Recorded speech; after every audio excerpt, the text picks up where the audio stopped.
From Denver 7, this is 7 News. It's supposed to be one of the happiest days of your life, your wedding day. But let's face it, these are not cheap. Not cheap, and we both have daughters. We're going to find out. Not soon, I'm hoping. Anyway, it is a tough situation when you're trying to plan a wedding in this kind of economy. And joining us now with some money-saving tips is Robert DiTacchio, who is the creative director at Jon'Ric International Salon and Day Spas. Welcome, Robert. It's nice to have you with us. Thank you very much for having me. Good morning. And before we dive into all this information that you've brought us today, tell us why a hairstylist knows so much about weddings.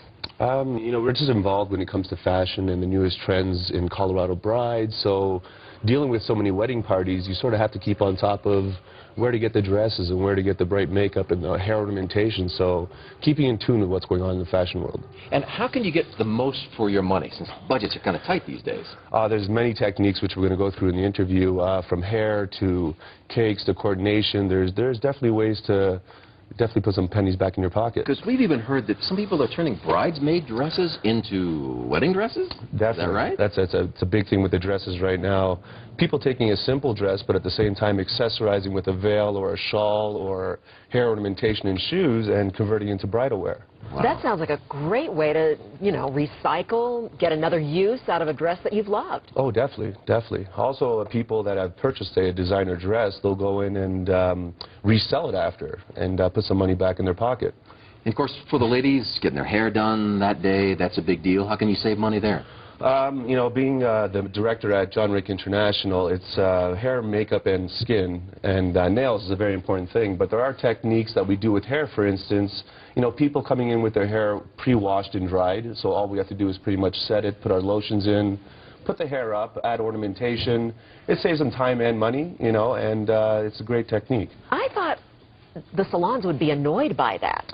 No, it's all about timing. You know, time is money for a salon and for a bride as well. So making it convenient for them, also for the staff as well, because the salon definitely dictates how the day is going to run. So if everything's smooth and everyone looks beautiful, the date ends up turning beautiful. So you can also be a little creative on the date you select for your wedding, true? Yes. You know, traditionally Fridays and Saturdays were the most popular day, but also the most expensive day because of demand. So what we're seeing is a trend of Sunday through Thursday, you know, during the week, and people just doing on location, and that's definitely cutting down the costs. Yeah, and more places would be available too. Correct. That's correct. They wouldn't have been booked as far in advance. I think we said earlier that you were going to give us tips on how to get wedding dresses at like 50% off.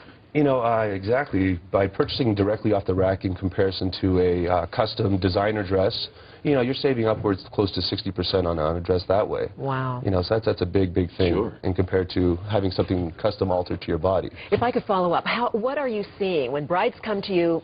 I'm sure they tell you everything. People divulge everything to the hairstylist, right? Right. What are they spending on wedding dresses these days in this economy? Oh, it really depends. It can go anywhere from, you know, $600 to $1,000. You know, but like we just said, the techniques that we're doing. You know, if you do the bridesmaids dresses, you can spend anywhere from $150 to $200 on a dress, and then just accessorize on top of that. Great savings. Yeah. Of course, the cake can be pricey, but it doesn't have to be, does it? We've got some examples here from Kelly Cakes, right? Yes, it's a really cool thing. This cake that we're seeing right now is fake. What we're doing is they're creating it out of cardboard, and the fact is they're making cupcakes, which the actual serving of the cake itself. You mean a bride would have an artificial cake at the wedding? Yes. And then serve cupcakes? Yeah, and what they'll do is actually the top tier will be real, so for the cutting of the cake and the traditional feeding of the cake, they'll keep the top tier real, but for the guests, they're actually having sheet cakes and cupcakes, sort of a portion size, which, you know, saves you, that's about $150 in comparison to a traditional wedding cake, which is $600 plus. And it looks great. Oh, it's fantastic. And it can be reused, I assume? That's it. It's reusable, yeah. Wow, this is eye-opening. Robert, thank you. Interesting information. Thank you, Robert. No problem. Thank you. For more information, go to our website, thedenverchannel.com. Just click on our morning show icon. It's kind of on the right side, near the bottom, right on our front page. They're also there. We'll have links to all the companies we mentioned today, like Kelly Cakes, and you can get some more tips on saving money. Robert, we thank you for coming in today. Thank you very much.